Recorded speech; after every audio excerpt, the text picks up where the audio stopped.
नमस्कार दोस्तों। कोई ऐसा सगा नहीं जिसे हमने ठगा नहीं। कौन कह रहा है ये आज?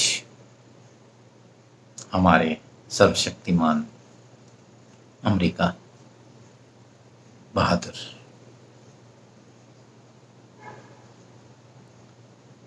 आज ये सोचने पे मजबूर होना पड़ता है कि इस महाशक्ति ने द्वितीय विश्व युद्ध के बाद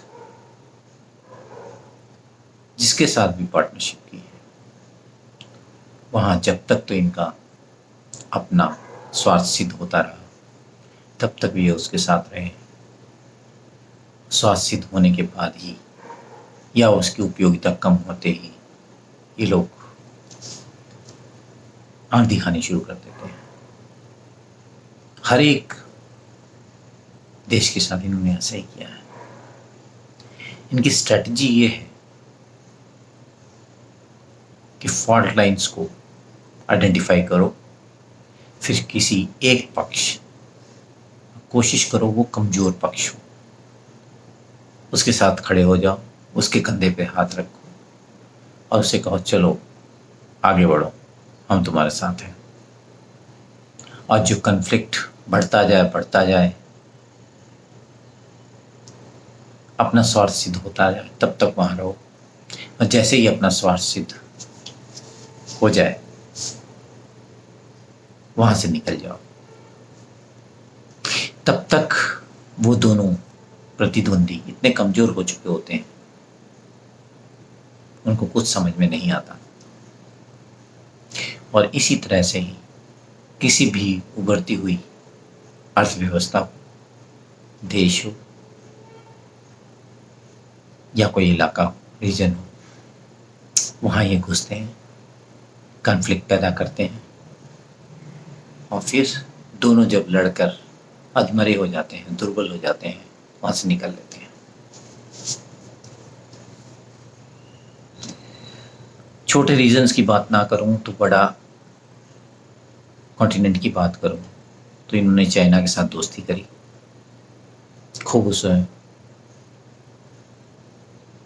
पाल पोस कर बड़ा किया और भारत के विरुद्ध भी उनकी उसकी हर हरकत को इग्नोर किया। जब वो पाकिस्तान को भी टेक्नोलॉजीज दे रहा था,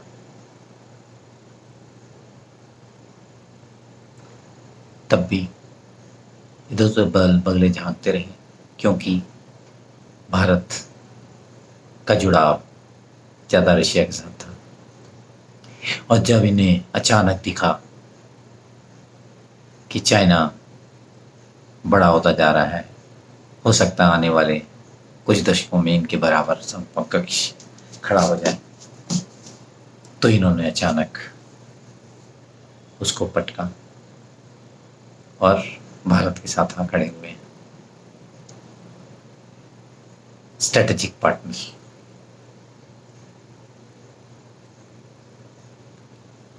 और भारत के कंधे पर बंदूक रख के उसके विरुद्ध चलाना चाहते हैं।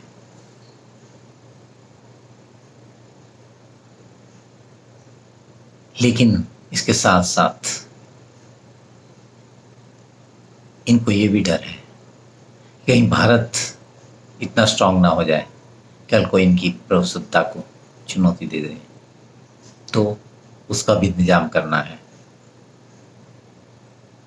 तो उसका इंतजाम अफगानिस्तान में करके जा रहे हैं, जिसको हराने के लिए ये 20 साल तक लड़ते रहे।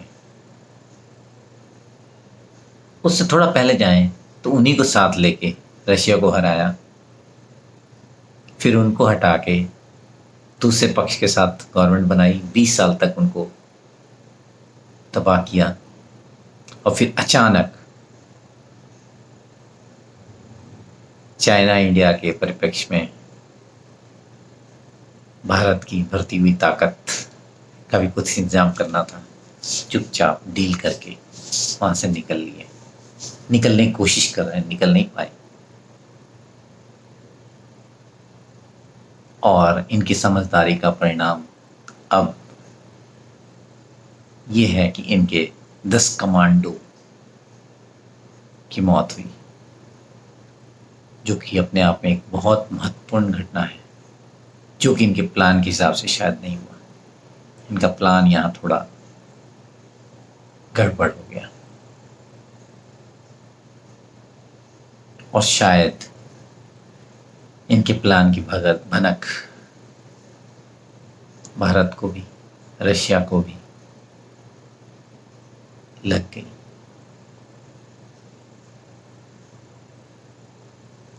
ये दूसरों को तो नसीहत देते हैं कि अगर अपने बैकयार्ड में सांप पालोगे तो वो जरूरी नहीं केवल दुश्मनों को काटेगा, वो आपको खुद को भी काट सकता है। तो ये दूसरों को नसीहत देते देते ये अपने ऊपर वो नसीहत लेना भूल गए शायद। अब लेटेस्ट इनका बयान आ रहा है, we will hunt them down, जो कि एक बार जॉर्ज बुश ने कहा था ट्विन टावर्स के ध्वस्त होने पर। फिर से गेम खेलेंगे, फिर से हथियार लाएंगे, फिर से कन्फ्लिक्ट पैदा होगा, फिर से एक रीजन पूरा तबाह होगा।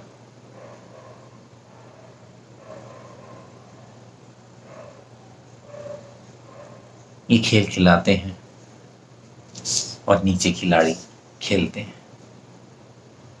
यही शायद नियति है, यही शायद इस क्षेत्र का दुर्भाग्य है। परंतु एक बात तो सत्य है कि आस्ते आस्ते पूरे विश्व को भारत के महत्व का पता चल रहा है। ये भी पता चल रहा है कि केवल एक सोच, जो कि भारत की सोच है, केवल वही एक स्थायी शांति को जन्म दे सकती है। इसके अलावा कोई भी सोच, कैसी भी सोच, वो केवल कन्फ्लिक्ट को ही पैदा करती है और कुछ नहीं। नमस्कार।